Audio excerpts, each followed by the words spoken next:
Hey there, true crime friends. For the life of me, I do not know why anybody is talking about this case. So you know what I'm going to do? I am going to talk about this case. Oh yes, we're talking about the state of Iowa versus Alex Jones. Listen, this is not the Alex Jones that was in the news for like some sort of conspiracy theory or something like that. This is the dude over there in Iowa who unfortunately unalived his daddy. And child, the whole case is a scandal. But you know what you need to do. Please first like this video and subscribe to the channel. Okay, look, let me tell you what happened. And for the record, I have no notes. I'm going strictly off the top of my head because this case has kind of blown my mind. Okay, so look. Picture it, Iowa, like a couple of years ago, right? This year is 2024. So this was like 2023, something like that. Okay. So Alex Jones and his brother Nathan are living at home with their mom and dad. Alex is like 25, 26, his brother's like 21, right? And so they're living over there with their parents. And I'm like, okay, well, this just sounds like a nice traditional Iowa family. They live in a cute little house. It's like a 2-story colonial house. Okay, but it's only like 1,800 square feet. Fine, not a giant house, nice little place. Mama and daddy, they not getting along that good. So what happened was mama was living upstairs and daddy was living downstairs. Okay. That happens, they still trying to make their marriage work, or so I thought. And then daddy moved his girlfriend Caitlin into the house. Oh, immediately when I heard that, I was like, well, obviously the mama unfortunately unalived him, because I wish my husband would move his girlfriend. I don't care how mad you are at me. You know what you're not gonna do? Move your girlfriend into my house. But anyway, it's not my business. I'm not judging them that much. So anyway, so Mr. Jones moved his girlfriend into the house, Caitlin, and everybody was living there and everybody was mad about it. Now, apparently, Mr. Jones, the decedent, was not that nice a fellow.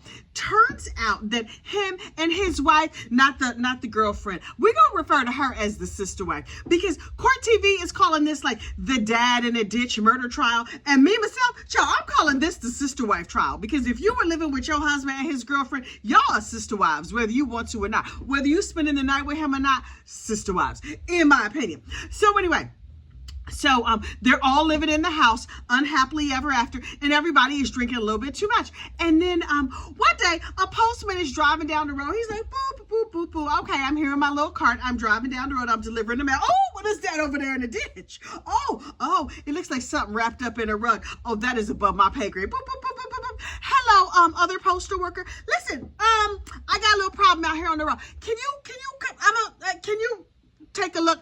I'm just gonna wait. And he was like, I'm averting my eyes. I don't listen. If it was me, I would peek. But when I get down in addition, do a complete investigation, absolutely not. That is when you call in a supervisor, because that is what supervisors are for. So anyway, this postal worker number 1 calls postal worker number 2, and it's like, my man, can you? There's a Ed Day Adi Bay over there in a ditch, but. Me personally, anytime I see a black plastic bag like on the side of the highway, it's something I'm like, dead body, but I'm minding my business. So anyway, postal worker number 2 comes along and he's like, oh, that looks very suspicious. It is a rolled up rug down in a ditch. So postal worker number 2 climbs down into the ditch and takes a little peek, you know, like you do. And he's like, oh, yeah, okay. Hello, 911. It's a dead body rolled up in the rug on the side of the road. Y'all gonna want to come and get this. And so the police are like, oh, this is terrible. And they come down and they look and they're like, super dead. We're gonna need to take down your name and everything, because clearly somebody is gonna get in trouble for this, and so we're gonna need you to testify if there's ever a trial. And the postal workers are like, okay, we got packages to deliver, and you know, folks hate it when the mail is late, so we're gonna get going. So they get going and they keep delivering postals, you know, packages and stuff. Child, you know, every single person at the post office was like, did you hear what happened? Did you hear what? Would you have gotten a ditch? I wouldn't have gotten in a ditch. What kind of rug was it? Anyway. So the postal community is all a Twitter. Meanwhile, the local police are like, how we gonna find this Mama Luke? He don't have on like a ID band or nothing like that, but he is wrapped up in a rug. So clearly he did not unfortunately unalive himself, because it's hard to unfortunately unalive yourself, also roll yourself up in a rug. And so they did some investigation and stuff, and then they were able to identify him. And then they go to his house. Hello, boop, boop, boop, boop, hello, hey. Listen, It's a dead dude over in the rug on the side of the road. Do y'all know anything about it? And the family was like, what? I mean, our dad didn't come home last night. We don't know what happened. And the cops were like, okay. Can we ask you some questions? And so apparently the two sons were living at home, because sons live at home forever. I am living proof. I got a house full of sons. And then the daughter was, of course, living out on her own. She probably moved out on her own when she was like 12 or something, because she was tired of them Mama Luke's child, but that's another story for another day. So they call up the daughter. They call the whole family. They're interviewing everybody. And the daughter was like, oh, yeah, Daddy texted me last night, and he said, now, look, you know I'm leaning in now. I was like, oh, well, what did Daddy say? He said, Daddy said, oh, I think the boys, Alec and Nathan, I think they're going to try to, unfortunately, unalive me. They're up to something. I don't know what's going on, but if I go missing, you should look at them, because I don't know what's happening. And the daughter was like, for real, Daddy? Ooh, that sounds terrible. But, you know, it's always some drama over there at the house, so I'm going to leave it alone. And so they bring in their sons to question them. And the cops look around the house and they're like, everything looks mostly normal, except that there appear to be several bullet holes all over the first floor. Clearly, this altercation took place in the kitchen, because there is a spot on the kitchen floor where you could tell there was two-sided tape, like the corners of the two-sided tape were still there, but there was no rug. And it roughly matched the size of the rug that the man was rolled up in on the side of the road. And I was thinking to myself, they are bad at crime. So anyway, the cops are like, okay, we're going to click. We're going to take a little picture of this right here, because this missing rug is very suspicious. Also, we notice a bullet hole in the deep freeze, and a bullet hole in the wall, and a bullet hole here, a bullet hole there, a bullet hole everywhere, a bullet hole. And the family was like, I don't know what you're talking about. And then the cops were like, wait. It looks like a bullet went through this kitchen wall and came out the other side. So let's just walk around this little corner here. And it turns around. They walked around the little corner, and on the other side of the kitchen wall was the entryway. Hanging in the entryway was a giant American flag with a bullet hole in it. Wait. Now listen. You unfortunately unalive your daddy. That's between you and your daddy, and probably the law. You probably gonna go to jail for that. But you shot a flag? How y'all shoot a flag? The unpatrioticness of it. I was just like, I know a flag is not supposed to touch the ground. What is the punishment for putting a bullet hole through the flag? That is terrible. Anyway, they were like, okay, listen, can you explain to us why there are all these bullet holes in the deep freeze and in the walls and in the flag? And the kids was like, Alec and Nathan was like, we don't know. We have no clue. And they were like, wait, we did a little more searching around, and we found some other things that are very suspicious. So there are places where it looked like there might have bullet holes in the past, but they've been patched up very recently. Turns out, when whoever fired the gun, and I am not casting aspersions, I do not know who unfortunately unalived this man, but whoever filled him with pew-pews, they were like, oh, okay, so we're going to need to go to the Home Depot, and they got some patches, and they spackled up the holes and sanded and then painted them, but the paint was not neat, and so some of the paint dripped down onto the baseboard. In addition, an open can of paint was found in Alec's bedroom. Alec, my man, listen. It's bad karma to unfortunately unalive your daddy, but we'll get to that in a minute. Also, you should watch more true crime, because if you're going to cover up a crime, okay, you patched up the bullet holes, but literally left like all the spackling compound and the putty knife just sitting right there, right next to the bullet hole that you had patched. You didn't even put the lid on the can of paint. What if you need to paint other spots? Now you're just using up the leftover paint. That is terrible. Also, it dripped on the baseboard. You couldn't clean that up. He is messy. Anyway, so they were like, Alec, can you come down to the police station so we can talk to you about your evening? He was like, okay. He was like, so I was at home and my parents had an argument, and the cops were like, right.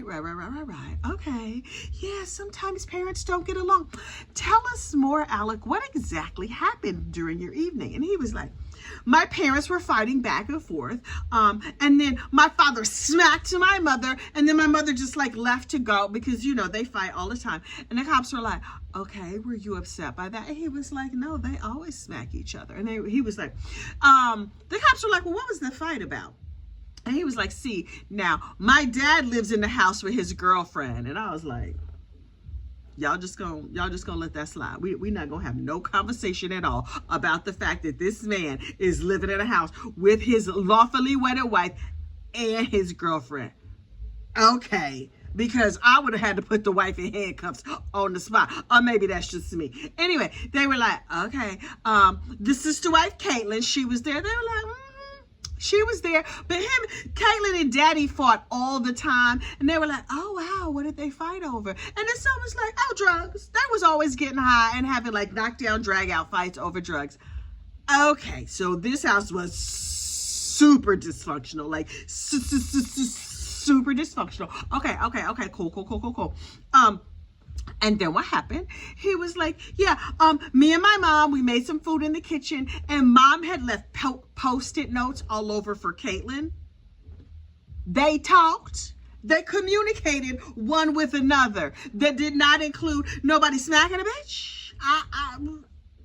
That is fascinating to me. And so the cops were like, really, what were the Post-it notes about? And he was like, oh, because my mom did not like the way Caitlin cleaned. So she would leave Post-it notes like, please clean this up. Please do this. Please do that. I need every single Post-it note to be evidence in this case. I need to read every single one of them, because I know what my Post-it notes would say to my husband's girlfriend who was living in my house. None of them would start with me calling her by her name. Oh, child, every farm animal, every heifer, every garden tool, I would make up some new words to call that dirty trollop. But something tells me that this was maybe like a surrendered wife, and she was not calling her husband's girlfriend a dirty trollop. Good for her, because I don't know how she did it. But anyway, he was like, me and my mama, we made some food, and my brother, we made some food in the kitchen so we could just leave them downstairs. And we went upstairs and we ate. And then my mama went to bed. Did your mama pass out? Something tells me your mama might have enjoyed a little alcohol, some narcotics, something like that. Because this whole house sounds like a mess to me. And so he was like, my mom left. And then I hung out for a little while. Is this the time during which your father might have been filled full of lead? I don't know. I'm not casting aspersions. I'm just asking questions. And he was like, and then I drove out to the bar and I had a couple drinks and I came home and I went to sleep, and then I woke up and Daddy was not there. And that is probably exactly what happened, except that he might have neatly edited out the part where he unfortunately unalived his father and got his brother to help him move the body. But we're going to get to that. Anyway, so the cops are like, right. Okay, little thing. We found your daddy. He's rolled up in a rug that matches the rug that is missing in your kitchen. And Alec was like, really? Oh, fascinating. I'm going to need to remain silent and get a lawyer. And the cops are like, okay, I thought me and you was getting along real good. We was friends and stuff. So we're going to get you a lawyer. We're not going to say nothing else. But just so you know, we found your daddy. And Alec was like, okay, lawyer, please. And so I was like, I need to know everything about this case. So opening statements were the other day, but here's the thing. The judge was like, this case can go on like TV, court TV, whatever it is, but it cannot be live streamed. So you can record everything. There's like a pool photographer. They will record everything. And then you have to wait 24 hours and then it can go up on court TV. And in my mind, I was like, what? I need to know exactly as things happen. But then it occurred to me, this might be pure brilliance, because when they just like play it the next day, they can edit out all them breaks. They can edit out all the sidebars and everything else. We can still watch. We can be extra strength nosy, but we don't have all the annoying parts of the trial. So I was like, maybe they should do every trial like this, but maybe not, because my streamer friends, they need to have these trials live. So anyway, at the case, they had opening statements, and I was like, okay, prosecution, please tell me every single thing. So the prosecution gets out and has actually a very brief opening statement, giving you the broad strokes of what I just told you. The girlfriend lived in the house. It was some passive aggressive Post-it notes. The postal worker found the dude in the ditch, and then they found a hole in the flag. Also, ain't nobody in that house know how to sew, because you could just do like a quick whip stitch. You could have stitched up that hole in the flag and then not desecrated the whole United States of America. But I guess they was not worried about that, because it was a man dead on the kitchen floor. So anyway, the prosecutor has her opening statement, and I was like, okay, that is her side of the story. I will reserve judgment because some people got some ain't-ish daddies, and so maybe they was part of the ain't-ish daddy club. And sometimes if your daddy ain't ish, then folks will tend to take things into their own hands. We here at Gossip Rumor and Innuendo LLC do not advocate for the unfortunate unaliving of anybody at any time for any reason, but sometimes if you got an ain't-ish daddy, then things happen. So they were like, defense, would you like to have your opening statement? And I was like, okay, defense, what do you have to say? And defense was like, nah, dude, we gonna take a pass. And I was like, yeah, you're not gonna say nothing? Like nothing? And they were like, we will reserve our opening statement, which according to Court TV, that means defense, look, see, I'm here to translate for you. Court TV was like, the defense was like, okay, look, we're going to see what evidence they bring out, and then we're going to decide if we have an opening statement, we get back to you. And I was like, okay. So deferral is legal speak for, I'm going to get back to you later, dog. But, I'm summarizing. And so I was like, okay. So the state starts calling witnesses, and they get the postal worker up there. And he's like, I was driving my truck, the dead body. I called my coworker. The coworker got in the ditch. P.S. Does that coworker get like an award or something? Because, anyway.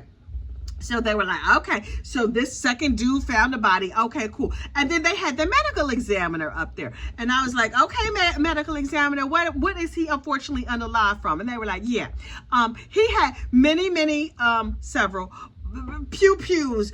Somebody filled him full of lead. And so they were the proximal cause of his unfortunate unaliving. And I was like, oh, that's so sad. And they were like, then we had to wait for the toxicology. And I was like, I'm leaning in because something tells me there's some narcotics involved in this, because all these people sound like narcotics enthusiasts to me. And they were like, okay, so what did he have in his system? This gentleman, the decedent, had a very high level of methamphetamine in his system. And I was like, there we go. Okay. They were like, anything else? And the medical examiner was like, yes. I was like, oh, well, wait, what now? They were like, In addition to the methamphetamine he had in his system, he also has some, something else. Well, amphetamines. I do not understand the difference between the meth version and the regular version. Is it like light and super? I don't understand. Maybe he was taking diet pills. What do amphetamines do for you? The name is not giving me any clue, but I think that's what they use in diet pills. I don't know. And so I was like, oh, so he was real high. But look, the medical examiner was real non-committal. He's like, you're not hanging me up on nothing. All I'm telling you is what I found in the blood. And they were like, is that a large amount? And he was like, large is relative. You are not pinning me down on nothing. I'm just giving you numbers. You can decide what these numbers mean. And so they were like, okay, thank you so much. And the defense got up and was like, hey, my dude, listen. Again, I'm summarizing. He was like, the amount of narcotics you found in this man, it seemed like a whole lot to me. And the medical examiner was like, as I said before, you not pinning me down on nothing. And they were like, okay, have you seen people slip the surly bonds of this earth at this dose and less? And the medical examiner was like, some people be slipping the surly bonds on much less than this. But this dude had 11 whatevers. In addition to that, he had some regular amphetamines. And in my mind, he had Dexatrim. Yes, I'm showing my age because I don't even think they make Dexatrim no more. But he had some diet pills or some amphetamine. However the amphetamine was delivered, he had it. They were like, he had that. And then he had like the extra strength. And they were like, okay, does that level of narcotics make you act in an irrational manner? Does it make you act crazy? Does it make you paranoid? Does it make you think things like, oh, my sons are out to get me? Might it make you send a text to your daughter to say, the boys might be out to get me and they're chasing me around? And the doctor was like, and I was like, oh. So we don't know if his sons were actually out to unfortunately unalive him, or if he was so like his brain was so narcotic up that he just thought that his sons were out there to get him. So we don't know. And then the case ended for the day. And I was like, wait, what? This was just part one? I need to know every single thing. Now look, here are the most important things you need to know about this case. Remember, roll your mind back to when we did the state of West Virginia. Hey, Berkeley Springs, West Virginia, how y'all doing? Bill James, you still out here? Ooh, I love that prosecuting Bill James from Berkeley Springs. But listen, in the state of West Virginia versus Andy McCauley, way back in the day, like 2 years ago now. Mr. McCauley was a mullet American, and then when it came time for trial, oh, he was all cleaned up and shaved up, and he looked like a normal human being. But when you look at his mugshot pictures, he was very clearly a mullet American. And I was like, okay, so this gentleman, Mr. Alec Jones, in his mugshot, he was a feline American. And by feline, I mean it looked like he had a cat on his head, possibly a dead cat. Child, I was like, what is happening with this boy? He had all of this. I mean, clearly it was his hair, his God-given hair, but it looked like a cat took a nap, and he's like, this gonna be good. I'm just gonna leave it right here. Oh, he had the bushy mustache, and he had like the big gauges in his ears. Child, he was looking a whole mess. But in court, oh, his hair is shaved short, his face is shaved, he has on a suit, he looks like a normal citizen like me and you. And I'm like, oh.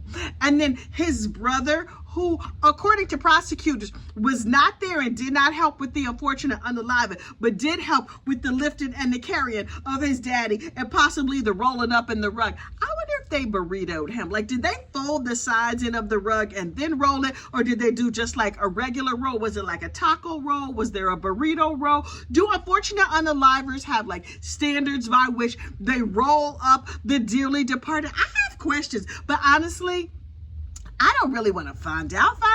I'm just being nosy, but it just seems like it would be more efficient to do the regular, like a taquito, as opposed to folding in the sides. But if you fold in the sides, that might keep fluids and stuff in, and might keep animals and stuff from getting in there, except for like now flies, because flies could go anywhere. Look, we have gone far afield. So Nathan Jones, the brother who helped, his trial has been cleaved off or separated. He's having his own trial. I think he's waiting to see how his brother's trial goes first. He's like, that's my big brother. Let's see what happens with him. And then based on what happens with him, I'm going to govern myself accordingly. Like with the opening statements, the defense is like, we're going to see what the state has, and then we will govern ourselves accordingly. But here's the thing. The prosecution case, in my personal opinion, has scored more points for the defense. The defense barely has to say anything. They're like, y'all over here acting like he was a normal citizen, but he was over here smacking up his wife and smacking up the sister wife and using a lot of narcotics. So, this might have been a public service unaliving, although we learned in one of these other trials, child, I forget which one, that we are not supposed to public servicely unalive others. Okay. But what if they really need it? I mean, like you're trying to defend yourself or something like that. Look, the official stance of we here at Gossip, Rumor, and Innuendo LLC is that public service unalivings are not a thing. Unless they need to be. But look, it's like divorce. I don't believe in divorce. Unless you need to divorce that person, and then what you want from me. So we're gonna find out what happens with the state of Iowa versus Alec Jones. Child, I'm gonna let you know, because I am living on the edge of my seat with this case. We're gonna find out. I'll have more true crime tomorrow. You stay tuned. I'll talk to you later. Bye.